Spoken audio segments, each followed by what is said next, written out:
Renukaswamy kidnap and murder ಕೇಸ್ನಲ್ಲಿ ಮತ್ತಿಬ್ಬರು arrest ಆಗಿದ್ದಾರೆ. ಚಿತ್ರದುರ್ಗದಲ್ಲಿ ಪ್ರಕರಣದ A6 ಆರೋಪಿ ಜಗ್ಗಾ ಅಲಿಯಾಸ್ ಜಗದೀಶ್ ಹಾಗೆ A7 ಆರೋಪಿ ಅನು ಅಲಿಯಾಸ್ ಅನಿಲ್ ಕುಮಾರ್ ಶರಣಾಗತಿಯಾಗಿದ್ದಾರೆ. ಚಿತ್ರದುರ್ಗದ ಡಿವೈಎಸ್ಪಿ ಕಚೇರಿಗೆ ಬಂದು ಇಬ್ರು ಕೂಡ ಸರೆಂಡರ್ ಆಗಿದ್ದಾರೆ. ರೇಣುಕಾಸ್ವಾಮಿಯನ್ನ ಕಿಡ್ನಾಪ್ ಮಾಡಿದ್ರಲ್ಲಿ ಇವರಿಬ್ಬರ ಪಾತ್ರ ಕೂಡ ಇದೆ. ಚಿತ್ರದುರ್ಗದಿಂದ ರೇಣುಕಾಸ್ವಾಮಿಯನ್ನ ಎತ್ತಾಕೊಂಡು ಬಂದು RR ನಗರದ ಶೆಡ್ಗೆ ಕರ್ಕೊಂಡು ಬರುವಂತಹ ಸಂದರ್ಭದಲ್ಲಿ ITOಸ್ನಲ್ಲಿ ಜಗ್ಗಾ ಅಲಿಯಾಸ್ ಜಗದೀಶ್, ಅನು ಅಲಿಯಾಸ್ ಅನಿಲ್ ಕುಮಾರ್ ಕೂಡ ಇದ್ರು. ಈಗ ಇಬ್ರು ಕೂಡ ಸರೆಂಡರ್ ಆಗಿದ್ದಾರೆ. ನಿನ್ನೆಯಷ್ಟೇ ಪ್ರಕರಣದ 8ನೇ ಆರೋಪಿಯಾಗಿರುವಂತಹ ರವಿ ಚಿತ್ರದುರ್ಗದ ಡಿವೈಎಸ್ಪಿ ಕಚೇರಿಯಲ್ಲಿ ಸರೆಂಡರ್ ಆಗಿದ್ದ. ಈಗ ಮತ್ತಿಬ್ಬರು ಆರೋಪಿಗಳು ಸರೆಂಡರ್ ಆಗಿದ್ದಾರೆ. ಅನು ಅಲಿಯಾಸ್ ಅನಿಲ್ ಕುಮಾರ್ ಹಾಗೆ ಜಗ್ಗಾ ಅಲಿಯಾಸ್ ಜಗದೀಶ್. ಈ ಮೂಲಕ ಇಡೀ ಪ್ರಕರಣಕ್ಕೆ ಸಂಬಂಧಪಟ್ಟ ಹಾಗೆ ಒಟ್ಟು 17 ಆರೋಪಿಗಳಲ್ಲಿ 16 ಆರೋಪಿಗಳನ್ನ ಪೊಲೀಸರು ಅರೆಸ್ಟ್ ಮಾಡಿದ ಹಾಗಾಗಿದೆ. ಚಿತ್ರದುರ್ಗದಲ್ಲಿ ಆರೋಪಿಗಳು ಸರೆಂಡರ್ ಆಗಿದ್ದು, ಆ ನಂತರದಲ್ಲಿ ಆರೋಪಿಗಳನ್ನ ಕಾಮಾಕ್ಷಿಪಾಳ್ಯ ಠಾಣೆಯ ಪೊಲೀಸರಿಗೆ ಹಸ್ತಾಂತರ ಮಾಡಲಾಗುತ್ತೆ. ಆರೋಪಿಗಳ ಫೋಟೋ ನೀವು ಗಮನಿಸ್ತಾ ಇದ್ದೀರಿ. ಪ್ರಕರಣದಲ್ಲಿ 7ನೇ ಆರೋಪಿಯಾಗಿರುವಂತಹ ಅನು ಅಲಿಯಾಸ್ ಅನಿಲ್ ಕುಮಾರ್ ಹಾಗೆ ಮತ್ತೋರ್ವ ಆರೋಪಿ ನಟ ದರ್ಶನ್ ಅವರ ಜೊತೆಗೆ ಆತನ ಫೋಟೋ ಕೂಡ ಇದೆ. ದರ್ಶನ್ ಅವರ ಅಭಿಮಾನಿ ಜಗ್ಗು ಅಲಿಯಾಸ್ ಜಗದೀಶ್. ಇನ್ನು ಬಾಕಿ ಉಳಿದಿರೋದು ಓರ್ವ ಆರೋಪಿ ಮಾತ್ರ. ಅದು A9 ಆರೋಪಿಯಾಗಿರುವಂತಹ ಪ್ರಕರಣದಲ್ಲಿ 9ನೇ ಆರೋಪಿಯಾಗಿರುವಂತಹ ರಾಜು ತಲೆಮರೆಸಿಕೊಂಡಿದ್ದಾನೆ. ಆತನಿಗಾಗಿ ಪೊಲೀಸರು ಶೋಧ ಕಾರ್ಯವನ್ನ ನಡೆಸುತ್ತಿದ್ದಾರೆ. ಇವರೆಲ್ಲ ಎಲ್ಲಿನವರು ಅಂತಂದ್ರೆ ಮೂಲತಃ ಚಿತ್ರದುರ್ಗದವರು. ರೇಣುಕಾಸ್ವಾಮಿಯನ್ನ ರಾಘವೇಂದ್ರನ ಸೂಚನೆಯ ಮೇರೆಗೆ ಏನ್ ಕಿಡ್ನಾಪ್ ಮಾಡಿ ಕರ್ಕೊಂಡು ಬರಲಾಗತ್ತೆ. ದರ್ಶನ್ ಅವರು ರಾಘವೇಂದ್ರಗೆ ಕರೆ ಮಾಡ್ತಾರೆ. ಚಿತ್ರದುರ್ಗದ ಅಭಿಮಾನಿಗಳ ಸಂಘದ ಜಿಲ್ಲಾಧ್ಯಕ್ಷ ರಾಘವೇಂದ್ರ, ಆತನ ಸೂಚನೆಯ ಮೇರೆಗೆ ಏನ್ ಕಿಡ್ನಾಪ್ ಮಾಡಲಾಗುತ್ತೆ. ಆ ಸಂದರ್ಭದಲ್ಲಿ ATOಸ್ನಲ್ಲಿ ಇವರೆಲ್ಲರೂ ಕೂಡ ಬಂದಿರ್ತಾರೆ.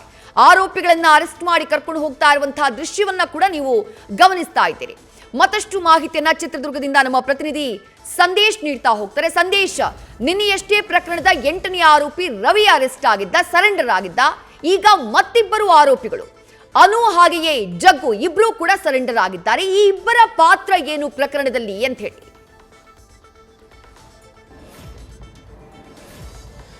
ವಿದ್ಯಶ್ರೀ, ಈಗ ಸರೆಂಡರ್ ಆಗಿರುವಂತಹ ಜಗ್ಗು ಹಾಗೆ ಅನು ಇಬ್ಬರೇನಿದ್ದಾರೆ, ಇವರಿಬ್ರು ಕೂಡ ಕಿಡ್ನಾಪ್ ಅಲ್ಲಿ ಭಾಗಿಯಾಗಿರ್ತಾರೆ. ಅಂದ್ರೆ ರೇಣುಕಾಸ್ವಾಮಿ ಅವರನ್ನ ಕಂಪ್ಲೀಟ್ ಆಗಿ ಸಿಟಿಯಿಂದ ಅಂದ್ರೆ ಚಿತ್ರದುರ್ಗದ ಚಳ್ಳಕೆರೆ ಗೇಟ್ ಬಳಿ ಇರುವಂತ ಬಾಲಾಜಿ ಬಾರ್ ಬಳಿ ಅವರನ್ನ ಆಟೋದಲ್ಲಿ ಪಿಕ್ ಮಾಡಿ ಅದಾದ ನಂತರ ಕಾರ್ನಲ್ಲಿ ನೇರವಾಗಿ ಕುಂಚಿಗನಾಳ್ ಪೆಟ್ರೋಲ್ ಬಂಕ್ ಬಳಿ ಕರ್ತ್ಕೊಂಡು ಬರ್ತಾರೆ. ಕರ್ತ್ಕೊಂಡು ಬಂದು ಅಲ್ಲಿ ಕಾರಲ್ಲಿ ಆತನ ಅಂದ್ರೆ ರೇಣುಕಾಸ್ವಾಮಿಯನ್ನ ಕೂರಿಸ್ಕೊಂಡು ಅಲ್ಲಿಂದ ಬೆಂಗಳೂರಿಗೆ ಕರ್ತ್ಕೊಂಡು ಬಂದಿರೋದು. ಅಂದ್ರೆ ಪ್ಯೂರ್ಲಿ ಇವರು ಕಿಡ್ನಾಪ್ ಪ್ರಕರಣದಲ್ಲಿ ಭಾಗಿಯಾಗಿರುವಂತ ಆರೋಪಿಗಳು ಮೂಲತಃ ಚಿತ್ರದುರ್ಗದವರೇ. ಜಗ್ಗು ಹಾಗೆ ಅನು ಇಬ್ಬರೇನಿದ್ದಾರೆ, ಇವರಿಬ್ರು ಕೂಡ ಮೂಲತಃ ಚಿತ್ರದುರ್ಗದವರೇ. ಜಗ್ಗು ಆಟೋ ಡ್ರೈವರ್ ಆಗಿ ಕೆಲಸ ಮಾಡ್ತಾ ಇದ್ರೆ, ಅನು ಕೂಡ ಬಾಡಿಗೆ ಗಾಡಿಗಳಿಗೆ ಚಾಲಕನಾಗಿ ಕೂಡ ಆತ ಕೆಲಸ ಮಾಡ್ತಾ ಇರ್ತಾನೆ. ಜೊತೆಗೆ ರಾಘವೇಂದ್ರ ಜೊತೆಗೆ ಒಳ್ಳೆಯ ಒಡನಾಟ ಇರುತ್ತೆ.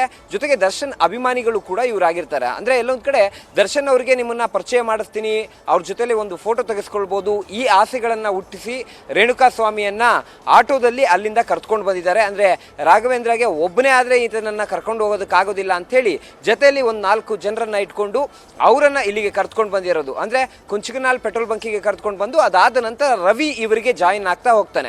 ಜೊತೆಗೆ ನಿನ್ನೆ ಯಾವಾಗ ರವಿ ಸರೆಂಡರ್ ಆದ್ನೋ, ಡಿವೈಎಸ್ಪಿ ಕಚೇರಿಗೆ ಬಂದು ಸರೆಂಡರ್ ಆದ್ನೋ, ಅದಾದ ಬಳಿಕ ಎಲ್ಲ ಒಂದ್ ಕಡೆ ಇವ್ರಿಗೂ ಕೂಡ ಆತಂಕ ಶುರುವಾಗುತ್ತೆ, ಭಯ ಶುರುವಾಗಿತ್ತು.